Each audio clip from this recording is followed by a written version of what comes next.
Welcome to Knowledgeable Education class. Today we'll continue our chapter further. After the grammar we had a lesson in writing. Grammar की class के बाद हमारा writing का lesson था, मतलब writing की class थी. That day M Hamel had new copies for us. उस दिन एम हेमन जो थे वो हमारे लिए नई कॉपीज लेके आए थे. Written in a beautiful round letter hand France Alsace. और उन कॉपीज पे बहुत ही ब्यूटीफुली राउंड शेप में फ्रांस अल्सैस लिखा हुआ था. They look like little flags floating everywhere in the school room. और ये जो लिखा हुआ था वो ऐसा लग रहा था कि स्कूल रूम में चारों तरफ छोटे छोटे फ्लैग्स फ्लोट कर रहे हैं.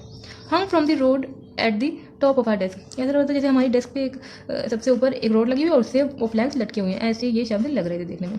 You ought to have seen how everyone set to work. और तुम्हें देखना चाहिए था कि सब हर कोई कैसे काम करने के लिए रेडी हो गया था, मतलब सेट हो गया था. And how quiet it was. और कितनी शांति थी. The only sound was the scratching of the pens over the paper. सिर्फ एक ही आवाज़ आ रही थी, वो थी कि पेपर पे पेन से लिखा जा रहा था, उसकी ही आवाज़ आ रही थी सिर्फ. Once some beetles flew in. Beetles एक इंसेक्ट होता है insect with hard shell like. तो एक बार कुछ बीटल्स अंदर आ गए उड़ के. But nobody paid any attention to them. लेकिन किसी ने उन पर कोई ध्यान नहीं दिया, किसी ने कोई अटेंशन पे नहीं की उन पर. Not even the littlest ones आया चिल्ड्रन के लिए जो क्लास में बैठे हुए थे, उन्होंने भी उन पर कोई अटेंशन पे नहीं की. Who work right on tracing their fish hooks as if that was French too. और वो भी पेपर पे ऐसे लिख रहे थे जैसे कि उन्हें आता है फ्रेंच लिखना. वो भी पेपर पे ऐसे स्क्रैच कर रहे थे, लिखने की आवाज़ कर रहे थे. लेकिन उन्हें तो फ्रेंच लिखनी नहीं आती थी, लेकिन फिर भी वो भी इतने सीरियसली काम कर रहे थे जैसे लग रहा था कि वो भी फ्रेंच लिख रहे हैं. On the roof the pigeons cooed very low. Coo का मतलब होता है जो पिजन्स आवाज़ करते हैं वो. तो छत पे जो पिजन्स हैं वो बहुत धीमी आवाज़ पर क्विंग कर रहे थे. And I thought to myself. और मैंने अपने आप में सोचा, will they make them sing in German even the pigeons. ये बहुत इंपॉर्टेंट लाइन है. तो मैंने अपने आप में सोचा कि क्या वो पिजन्स को भी जर्मन में बोलने के लिए मजबूर कर देंगे, पिजन्स को भी. Even I looked up from my writing. Whenever I looked up from my writing, I saw M. Hamill sitting motionless in his chair. जब कभी भी मैं लिखते लिखते ऊपर की तरफ देखता था तो M. Hamill को बैठे देखता था, बिल्कुल मोशनलेस, मतलब बिल्कुल बिना हिले डुले अपने चेयर पर बैठे थे वो. और gazing first at one thing then at another. और वो गेजिंग मतलब लुकिंग इंटेंटली. और वो कभी एक चीज़ पे घूरते थे तो कभी दूसरी चीज़ पे घूरते थे. As if he wanted to fix in his mind just how everything look in that little school room. और ऐसा लगता है जैसे वो चाहते थे कि वो अपने माइंड में फिक्स करना चाहते थे कि उस स्कूल रूम में हर जगह हर चीज़ कहाँ पर क्या चीज़ रखी है. और वो मतलब वो इमेज अपने दिमाग में बैठा लेना चाहते थे कि हर चीज़ कहाँ पर क्या चीज़ रखी हुई थी. फैंसी का मतलब just imagine. For 40 years he had been there in the same place. पिछले 40 साल से वो एक ही जगह पर थे. With his garden outside the window. उनका जो गार्डन था वो विंडो के बाहर था. And his class in front of him. और उनकी जो क्लास थी वो उनके सामने थी. जस्ट लाइक दैट, बस इसी तरीके से. Only the desk and the benches had been worn smooth. मतलब सिर्फ डेस्क थी और बेंचेस जो थी वो थोड़ी डैमेज हो गई थी, वर्न आउट हो गई थी और स्मूथ बन गई थी थोड़ी. The walnut tree in the garden were taller. और जो गार्डन में वॉलनट ट्री लगा हुआ था वो थोड़ा लंबा हो गया था. And the hop vine that he had planted himself twined about the windows to the roof. और जो होपाइन एक प्लांट होता है, तो होपाइन का जो प्लांट था जिसे एम ने खुद लगाया था, वो थोड़ा मतलब ट्विस्ट होकर विंडो से रूफ की तरफ जा रहा था. How it must have broken his heart to leave it all. और उनका कितना मतलब दिल टूटा होगा एम का कि उन्हें ये सब चीज़ छोड़नी पड़ेगी. पुअर मैन, बेचारा इंसान, मतलब बेचारे am to hear his sister moving about in the room over. और उनकी जो सिस्टर थी वो ऊपर वाले रूम में पैकिंग कर रही थी, तो वो सुनकर भी उन्हें कितना बुरा लग रहा होगा. पैकिंग देयर ट्रंक्स, मतलब उनका लगेज पैक कर रही थी. For they must leave the country next day. क्योंकि उन्हें नेक्स्ट डे वो कंट्री छोड़ के जानी थी.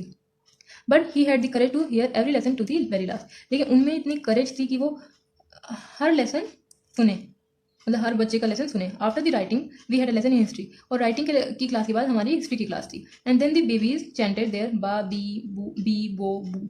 मतलब ये बेसिक फ्रेंच कॉन्सेप्ट है ये जो लिखा हुआ है.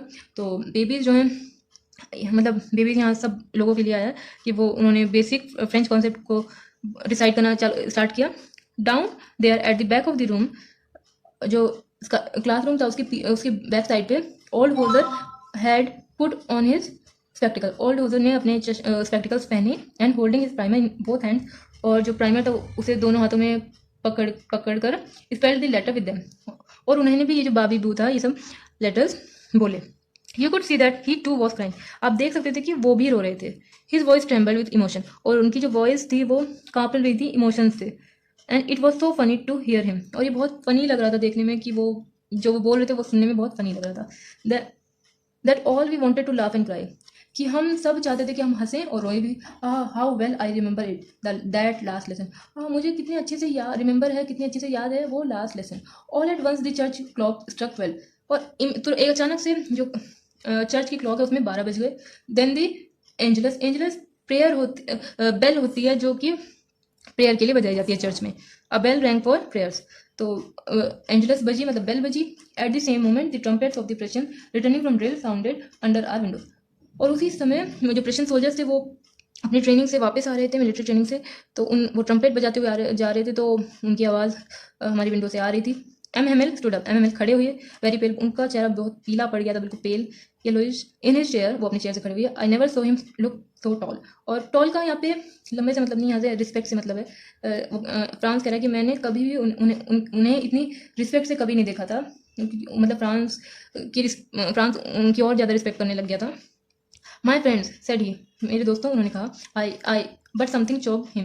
उन्होंने कहा मैं, लेकिन किसी चीज़ ने उन्हें रोक दिया, मतलब ऐसा लगा उनके गले में कुछ फंस गया है। He could not go on. वो मतलब आगे बोल नहीं सकते थे, कुछ कंटिन्यू नहीं कर सकते थे अपनी speaking. Then he turn to the blackboard. फिर वो ब्लैक बोर्ड की तरफ मुड़े। Took a piece of chalk. उन्होंने एक चौक का पीस उठाया। And bearing on with all his mind, और अपनी सारी ताकत इकट्ठे करते हुए he wrote as large as he could. और उन्हें जितना बड़ा वो लिख सकते थे उतना लिखा। वाइव ला फ्रांस। लॉन्ग, इसका ये वर्ड्स लिखिए, इसका मतलब होता है लॉन्ग लिव फ्रांस, मतलब फ्रांस अमर रहे। Then he stopped. फिर वो रुक गए। एंड लीन्ड, और वो झुके। Lean his head against the wall. और मतलब वो रुक गए और फिर उन्होंने दीवार पर अपना सर मतलब ऐसे झुका दिया। And then without a word, और फिर बिना कुछ बोले, he made a gesture to us with his hand. उन्होंने मतलब हमें हमारी तरफ इशारा किया अपने हाथों से। School is dismissed, you may go now. इशारा था कि स्कूल अब ओवर हो गया है, आप लोग जा सकते हैं। सो chapter has been finished now. In my next video I will provide you the summary of this chapter. Till then, keep studying. Goodbye and thank you. If you have any suggestion for me, then please write it in the comment section.